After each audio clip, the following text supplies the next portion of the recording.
چاند رات شریعت اسلامیہ میں لیلۃ الجائزہ کہلاتی ہے، اور اللہ تعالیٰ جل شانہ بندوں کو اس رات نوازتا ہے کہ پورا مہینہ تم نے روزے رکھے اور اب میں تمہیں اس کا صلہ عطا کروں گا۔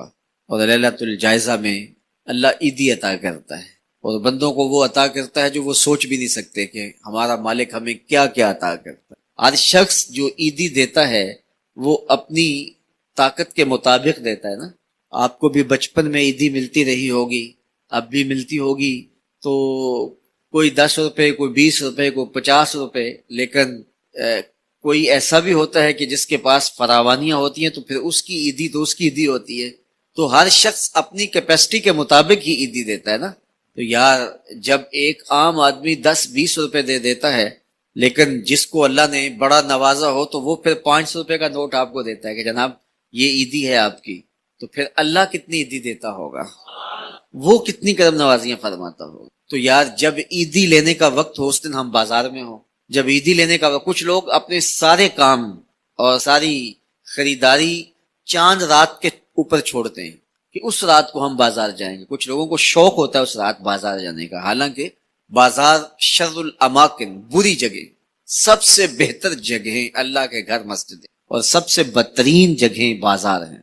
تو مجبوری کے ساتھ بازار میں جایا جاتا ہے، آپ کی مجبوری ہے کچھ خریدنا، اور اگر آپ کاروبار کرتے ہیں تو آپ کی مجبوری ہے کچھ بیچنا، تاکہ آپ اس خرید و فروخت سے اپنے بچوں کا رزق کما سکیں یا اپنی ضروریات کو وہاں سے جا کے خرید کے لا سکیں، تو وہ مجبوری ہے۔ تو مجبوری کے لیے آپ وہاں جا سکتے ہیں، اور ہمیں حکم دیا گیا دیر سے جاؤ جلدی واپس آ جاؤ۔ مسجد میں حکم دیا گیا ہے جلدی جاؤ دیر سے واپس آؤ، اور ہمیں پتہ ہے کہ چاند رات کو رش کتنا ہوتا ہے، اور ہم اسی وقت کے لیے سارے کام چھوڑے ہوں جبکہ کندھے سے کندھا چھو رہا ہوتا ہے، اور مرد و زن کا اختلاط بھی وہاں ہوتا ہے، تو پھر اپنے آپ کو بچانا اور اپنے آپ کو محفوظ رکھنا اور اپنی نظر کی عفت اور پاکیزگی کا خیال رکھنا کتنا مشکل ہو جائے گا۔ اپنے آپ کو آزمائش میں ہی کیوں ڈالا جائے کہ جس میں ہم پورے نہ اتر سکیں۔ تو اس لیے یہ بات ذہن میں رکھیے گا کہ یہ لیلۃ الجائزہ ہے، یہ جولی پھیلا کے رب سے مانگنے کا وقت ہے، یہ بازاروں میں آوارگی کا وقت نہیں ہے۔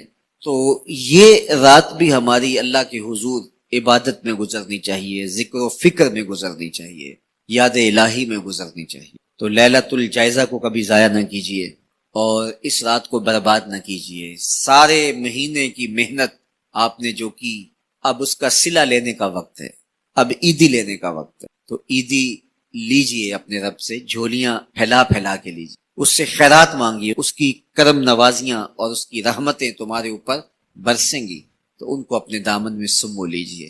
تو اپنی ضروریات کے لیے اور وقت نکالیے۔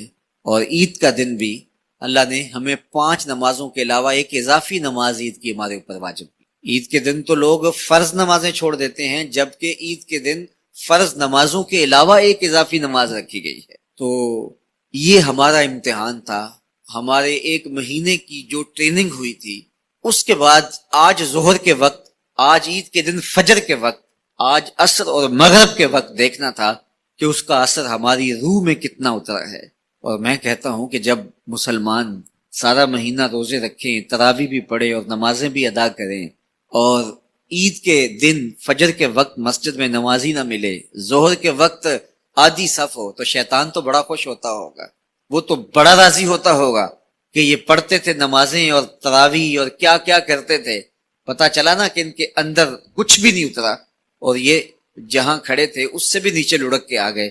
تو شیطان کو کبھی خوش نہ ہونے دینا، اللہ کے حضور سرخروئی اور کامیابی کے لیے دعا مانگتے ہوئے ماہ سیام سے رخصت ہوں۔ یہ گھڑیاں اللہ نے نصیب کی، گنتی کے دن انہیں کہا گیا ہے، تو یہ گنتی کے دن یوں ہی بیت جاتے ہیں، اور اسی طرح پوری زندگی بیت جاتی ہے، اور پھر جب آنکھ بند ہوتی ہے تو پھر آنکھ کھلتی ہے کہ ہم زندگی کہاں گزارتے۔ تو آئیے ان لمحوں کو غنیمت جانیے۔ ماہ رمضان اپنی شان و شوکت کے ساتھ جلوہ گر ہوا اور رحمتیں لٹاتا ہوا ہم سے رخصتی کی طرف بڑھ رہا ہے۔ اللہ اس ماہ مبارک کی برکتیں ہماری روحوں میں، ایسا نہ ہو کہ یہ مہینہ آیا اور چلا گیا اور ہم جہاں کھڑے تھے وہیں کے وہیں ہی کھڑے نظر آئیں۔ اللہ اس مہینے کو ہمارے باطن کی ستھرائی کا ذریعہ بنا، ہمارے اندر کی پاکیزگی کا سبب بنا دے، ہمارے اندر اجڑنے سے بچ جائیں، ہمارے من صاف ہو جائیں۔ یہ توبہ کا مہینہ ہے، مواسات کا مہینہ ہے، ہمدردی کا مہینہ، اللہ سے قربت کا ذریعہ ہے۔ اس مہینے کی ہر رات بخشش برستی ہے، ہر دن میں نور برستا ہے، اس کے روزے گناہوں کا کفارہ ہیں، اس کا ایک ایک لمحہ اللہ کی رحمتوں کے حصول کا ضامن ہے۔ تو آئیے میں اور آپ اس ماہ مبارک میں اللہ کے حضور سچی توبہ کر کے اس کی خاص رحمتوں سے مالا مال ہوں۔ اور لیلۃ الجائزہ جو آنے والی ہے، جس کو ہم چاند رات کہتے ہیں، یہ رات اللہ کی خاص رحمتوں کے بٹنے کی رات ہے۔ جب کوئی مزدور مزدوری کرتا ہے تو اس کو آخری وقت میں مزدوری ملتی، تو گویا لیلۃ الجائزہ کو بازاروں میں نہ گزارنا۔ کچھ لوگ اہتمام سے اپنے کام مؤخر کرتے رہتے ہیں کہ ہم اس رات بازار جائیں گے، وہ رونق میلہ دیکھنا چاہتے ہیں، اور بہت سارے اوباش، بے حیا اور عیاش مزاج کے لوگ تو وہاں ہجوم میں گھس کر کے اپنی خواہشات کی تکمیل کرتے ہیں۔ تو یہ کتنی غلاظت اور کتنی گندگی ہے کہ رمضان المبارک کا مہینہ جو ہے وہ گزرا اور ابھی شیطان کھلے اور سب سے پہلے آ کے اس کو چمٹ گیا اور اس کو کہاں لا کے کھڑا کر دیا۔ تو لیلۃ الجائزہ یہ اللہ سے رحمتیں لینے کی رات ہے، برکتیں وصول کرنے کی رات ہے۔ یہ رات بھی مصلی بچھا کے بیٹھی اور اللہ سے رحمتیں مانگیے اور اس کی کرم نوازیوں کے لیے اس کے حضور سوال کیجیے۔ حضرت بابا فرید نے کہا نا، چھٹا رکن دین کا روٹی ہے۔ گھر میں کچھ نہ ہو تو پھر نہ نماز نہ ہی دیگر امور کی لذت آتی ہے، تو یہ رزق فراواں اور وسیع ہو تو اس کے لیے ایک اور وظیفہ میں دیتا ہوں، اور وہ یہ کہ مغرب کے بعد سورۃ الکوثر پڑھ لیں، کثرت ہو جائے گی انشاءاللہ۔ اول خدوشی پڑھ لیں تو سورہ کوثر 21 مرتبہ روزانہ مغرب کی نماز کے بعد پڑھیں، اور اگر بہت زیادہ مسائل ہیں تو ہر نماز کے بعد پڑھ لیں۔ انشاءاللہ آپ دیکھیں گے کہ گھر میں برکتیں ہوتی ہیں۔ ارشاد فرمایا، جو اللہ سے ڈرے اللہ اس کے لیے راستے کھول دیتا ہے، اور اللہ اس کو وہاں سے دیتا ہے جہاں سے اسے گمان بھی نہیں ہوتا۔ وَمَن يَتَوَكَّلْ عَلَى اللَّهِ فَهُوَ حَسْبُهُ، اور جو اللہ پر بھروسہ کرے اللہ اس کے لیے کافی ہو جاتا ہے، اس کی ضروریات کا وہ خود کفیل ہوتا ہے، اور اس کے کام اس کے ذمہ کرم پہ ہوتے ہیں، وہ ہو کے دیکھے اس کا۔ تو جو اللہ سے ڈرے اللہ اس کے لیے راستے بناتا ہے۔ حضرت عوف بن مالک رضی اللہ تعالی عنہ الاشجعی حضور کی خدمت میں حاضر ہوئے اور عرض گزار ہوئے کہ میرا بیٹا سالم مشرکین کی قید میں ہے اور میں فاقوں کی حالت میں۔ تو فرمایا، آل محمد کے پاس ایک سیر جو ہیں، بس اس کے علاوہ ہمارے پاس بھی کھانے کے لیے دنیاوی اسباب نہیں ہیں۔ کہا صبر کرو اور اللہ سے ڈرو، اور لا حول ولا قوت الا باللہ کثرت کے ساتھ پڑھو۔ یہ ایسا وظیفہ ہے، ایک حدیث پاک میں آتا ہے کہ یہ 99 بیماریوں کا علاج ہے، اس میں سب سے کم درجے کی بیماری ہم اور غم ہے، یہ دکھوں کا مداوع ہے، مشکلات کا علاج ہے، اور یہ وظیفہ میرے حضور نے بتایا۔ حضرت ابو ذر غفاری رضی اللہ تعالیٰ عنہ کو حضور نے 5 چیزیں بتائی تھی، ان میں سے 5ویں چیز یہ تھی کہ ابو ذر کثرت کے ساتھ لا حول ولا قوت الا باللہ پڑھا کرو۔ فرمایا عرش الہی کے نیچے ایک خاص خزانہ ہے، یہ وظیفہ وہاں سے آیا ہے۔ آقا کریم نے ارشاد فرمایا، جس نے استغفار کو لازم کر لیا تو اللہ تعالیٰ جل شانہ ہر غم سے، ہر مشکل سے، ہر تکلیف سے اس کے لیے کشادگی پیدا کر دے گا، ہر اذیت دور کر دے گا، اور ہر مشکل اور ہر پیچیدگی سے اس کے لیے راستہ پیدا کرے گا، اور اللہ تعالیٰ جل شانہ اس کو وہاں سے رزق دے گا جہاں اسے گمان بھی نہیں ہوگا۔ اللہ اکبر۔ حضرت انس رضی اللہ تعالیٰ عنہ سے ایک روایت سن لیجئے، کہتے ہیں کہ رسول کریم صلی اللہ علیہ وسلم نے فرمایا کہ جس طرح تانبے کو، لوہے کو، دھاتوں کو زنگ لگتا ہے، اس طرح دلوں کو بھی زنگ لگتا ہے، اور فرمایا زنگ کو اتارنے کے لیے جو چیز بنائی گئی ہے وہ استغفار ہے۔ تو استغفار دلوں کا زنگ اتارتا ہے۔ قرآن مجید کی تلاوت، کثرت ذکر، موت کی تذکیر اور استغفار، یہ دلوں کا زنگ اتارتا ہے۔ کثرت کے ساتھ لا الہ الا اللہ اپنے معمولات زندگی میں شامل کریں، یہ تجدید ایمان کا ذریعہ ہے۔ اسی طرح سبحان اللہ و بحمدہ یہ دن میں 100 مرتبہ اپنے معمولات میں شامل کر لیں۔ اگر سمندر کی جھاگ سے بھی زیادہ یا اس کے برابر بھی گناہ ہوئے تو یہ کلمات صرف 100 مرتبہ پڑھنے سے سارے گناہ بخش دے۔ حضور اس بات کو پسند کرتے تھے کہ میری امت میرے اوپر درود پڑھے اور رب ان پر رحمت نازل کرے۔ کیا پسند تھی حضور کی کہ میری امت مجھ پہ درود پڑھے اور میرا رب رحمتوں کا نزول کرے۔ صحیح مسلم میں روایت ہے، جو میرے اوپر 1 مرتبہ درود پڑھتا ہے اللہ اس پہ 10 رحمتیں نازل کرتا ہے۔ اللہ اکبر۔ اور اگر درود کے ساتھ سلام بھی ہو تو مجھے ایک شعر اتنا اچھا لگتا ہے تو سادہ سا، پتہ نہیں اس کا وزن بھی ٹھیک ہے نہیں، کسی سادے سے بندے نے کہا ہے، لیکن مجھے بڑا پسند آیا۔ بعض روح کھینچ لیتے ہیں نا۔ کسی نے کیا خوب کہا کہ درود پڑھنے سے ثواب ملتا ہے سلام پڑھنے سے جواب ملتا ہے. کتنا سادہ اور کتنا خوبصورت. درود پڑھنے سے ثواب ملتا ہے, سلام پڑھنے سے جواب ملتا ہے. اور اگر حضور کی طرف سے وعلیکم السلام کے لفظ آگے تو اور کیا چاہیے. اس لیے کثرت سے حضور کو سلام کرو. یار آپ گلی سے بازار سے گزرتے ہوں تو کوئی لڑکا, کوئی بزرگ, کوئی شخص آپ کو روز سلام کرے تو ایک دن آپ پوچھتے ہیں نا یہ کون ہے, روز ہی سلام کرتا ہے, یہ کس کا بیٹا ہے, یہ روز سلام کرتا ہے. پھر کس دن آپ روک کے پوچھیں گے پتر کس کے پتر ہو, اتنے اچھے ہو کہ روز سلام کرتے ہو. تو ایک دن حضور بھی پوچھیں گے نا یہ کس کا پتر ہے, یہ کس کا بیٹا ہے, یہ روز مجھے سلام کرتا ہے. تو پھر حضور سے تعارف ہو جائے گا. اس لیے حضور کو سلام کیا کرو. حضرت ابو درداء رضی اللہ تعالیٰ عنہ کہتے ہیں میں حضور کی بارگاہ میں جب آقا نے فرمایا نا کہ جمعے کے دن کثرت کے ساتھ میرے پہ درود پڑا کرو, تو میں نے عرض کی حضور جب آپ وصال کر جائیں گے تب بھی یہ عمل جاری رکھیں. تو حضور نے فرمایا اللہ نے مٹی پہ حرام کر دیا نبیوں کے جسموں کو کھائے. فنبی اللہ حی یرزق, نبی قبروں میں زندہ ہوتے ہیں اور انہیں رزق بھی دیا جاتا ہے. اس لیے جمعے کے دن کثرت کے ساتھ میرے اوپر درود پڑھو, میرے اوپر سلام پڑھو. اللہ اکبر. تو حضور فرماتے ہیں مجھے یہ بات پسند آتی ہے کہ کوئی میرے پہ درود پڑھے اور پھر رب اس پہ رحمت نازل کرے. اللہ اکبر. حضرت ابی بن قعب کہتے ہیں میں نے حضور سے کہا حضور میں چوتھا حصہ آپ پہ درود پڑھوں گا اور باقی جو 3 حصے ہیں دیگر وظیفے کر لیا کروں گا. تو آقا کریم نے فرمایا ما شئت وَإِن زِدْتَ فَهُوَ خیر, جیسے تمہاری مرضی, لیکن اگر درود کو بڑھا دو تو ہوگا اچھا. تو میں نے کہا حضور میں آدھا وقت درود پڑھوں گا, آدھا دیگر وظیفے کروں گا. فرمایا ما شئت, جو تمہاری مرضی, لیکن درود کی مقدار بڑھ جائے تو اچھا ہوگا.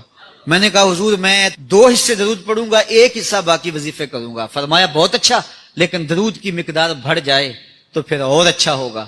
عرض کی حضور میں پڑھوں گا ہی درود, میں سارا وقت ہی درود پڑھوں گا. تو سنو میرے حضور نے کیا کہا, یہ ترمذی کی روایت ہے. حضور نے فرمایا پھر تیرے سارے دکھ مٹ جائیں گے, سارے گناہ معاف کر دیے جائیں گے.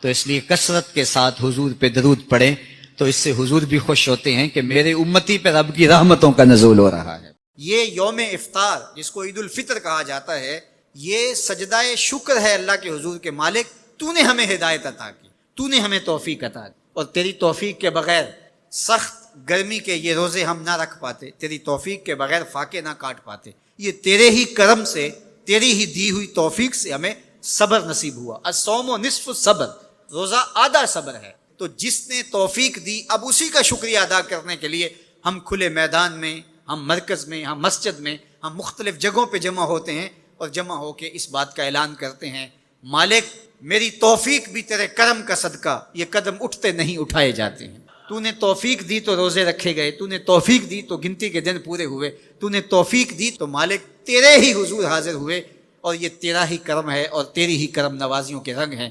حضرت معاذ بن جبل رضی اللہ تعالیٰ عنہ فرماتے ہیں کہ ایک دن حضور نے میرا ہاتھ پکڑا اور ہاتھ پکڑ کے فرمایا اے معاذ واللہ انی لاحبک, اللہ کی قسم میں تجھ سے پیار کرتا ہوں.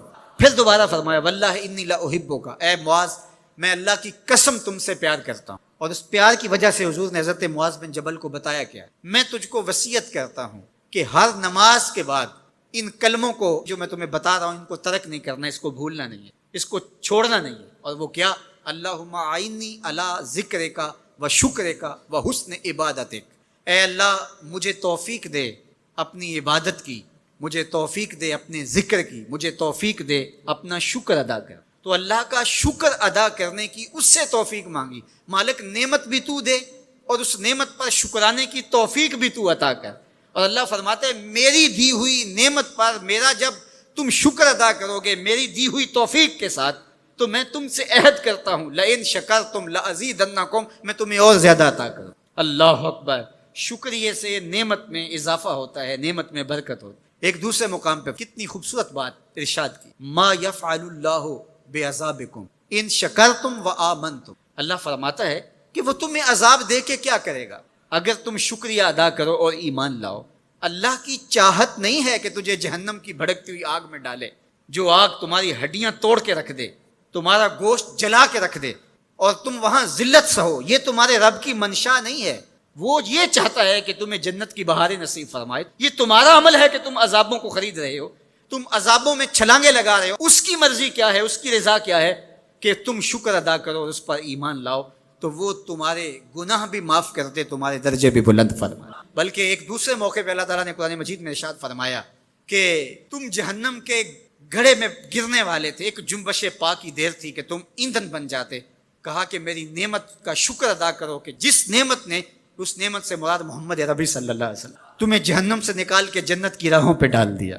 تو ہمارا رب ہمیں بخشنا چاہتا ہے، ہمارا رب ہماری مغفرت کرنا چاہتا ہے، ہمارے گناہوں کو معاف کرنا چاہتا ہے۔ رحمت رب بہانہ می جوید، اس کی رحمتیں بہانہ تلاش کرتی ہیں، اور بندوں کو بخشنا اسے بڑا پسند ہے۔ تو وہ کتنا کریم ہے، کتنا کریم ہے، کتنا کرم فرمانے والا ہے، کتنا رحیم ہے بندوں پر۔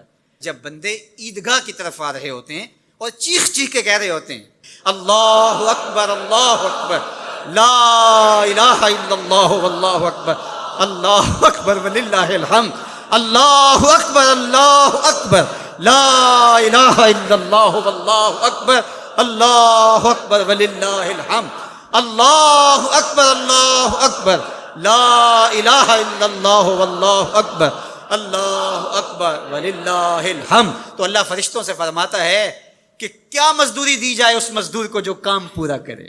تو وہ کہتے ہیں مالک اجر تو پورا ہی ملنا چاہیے۔ تو فرمایا یہ چیخ چیخ کے جو مجھے پکارتے ہوئے آ رہے ہیں میں نے ان کو بخش دیا۔ اور وہ چیخ چیخ کے کیا کہتے ہوئے آ رہے ہیں؟ اللہ اکبر لا الہ الا اللہ واللہ اکبر اللہ اکبر وللہ الحمد اللہ اکبر لا الہ الا اللہ واللہ اکبر اللہ اکبر وللہ الحمد۔ معاشرے کے وہ محروم طبقے اور عدم مساوات کا جو انداز ہمیں نظر آتا ہے معاشرے کے اندر، اس سے معاشرے میں جرائم پھیل رہے ہیں، اس سے معاشرے کے اندر ظلم اور جبر پھیل رہا ہے، اس سے معاشرے کے اندر بے سکونی ہے اور طمانیت کا نور کسی کے پاس نہیں ہے۔ ایک طرف تو حال یہ ہوتا ہے کہ امیر کا بگڑا ہوا بچہ گولڈن سیب کا ایک کونا کاٹ کے دوسرا کتے کے آگے ڈال رہا ہوتا ہے، اور دوسری طرف عید کے دن بھی بیوہ کا یتیم بچہ چھابڑی لگا کے آلو چھولے بیچ رہا ہوتا ہے۔ تو جس معاشرے میں یہ تقسیم ہو اس معاشرے میں روشنی کیسے آ سکتی ہے، اس معاشرے میں نور کیسے آ سکتا ہے؟ میرے آقا تو یتیم کو سینے سے لگاتے ہیں، اس کو نیا لباس بھی دیتے ہیں، عزت بھی دیتے ہیں، اور ساتھ یہ بھی کہتے ہیں بیٹا کیا تو پسند نہیں کرتا کہ محمد تیرا باپ لگے اور عائشہ تیری ماں لگے اور فاطمہ تیری باجی لگے؟ پھر جب وہ انگلی تھام کے حضور کی چلتا ہے تو وہ کہتا ہے کہ تھا تو یتیم لیکن مزہ آ گیا مصطفیٰ کی انگلی تھامے جا رہا ہے۔ تو اگر ہم پسے ہوئے طبقوں کو عزت دیں گے اور انسانی وقار کو ملحوظ رکھیں گے اور اسلام کا جو مساوات کا درس ہے اس درس کو ہر صورت کو ملحوظ رکھیں گے تو معاشرے کے اندر طمانیت ملے گی، غریب کو بھی سکون ملے گا اور امیر کو بھی سکون ملے گا۔ اور وہ لوگ قابل داد ہیں کہ جو دولت کی کثرت کے باوجود تکبر کی اس خصلت سے اور نمایاں ہونے کی اس آرزو سے مبرہ ہیں۔ ایسے لوگوں کی کمی بھی معاشرے کے اندر نہیں ہے، جگہ جگہ ہمارا بھی جانا ہوتا ہے۔ کچھ لوگ ایسے ہوتے ہیں کہ دولت کی کثرت کے باوجود ان کے اندر عجز، خاکساری اور انسانی ہمدردی کے جو جذبے ہیں وہ قابل داد ہیں، اور میں ان پہ جتنی بھی داد ان کو دوں کم ہے۔ اللہ تعالیٰ ان کی عزتوں میں مزید فراوانی عطا فرمائے۔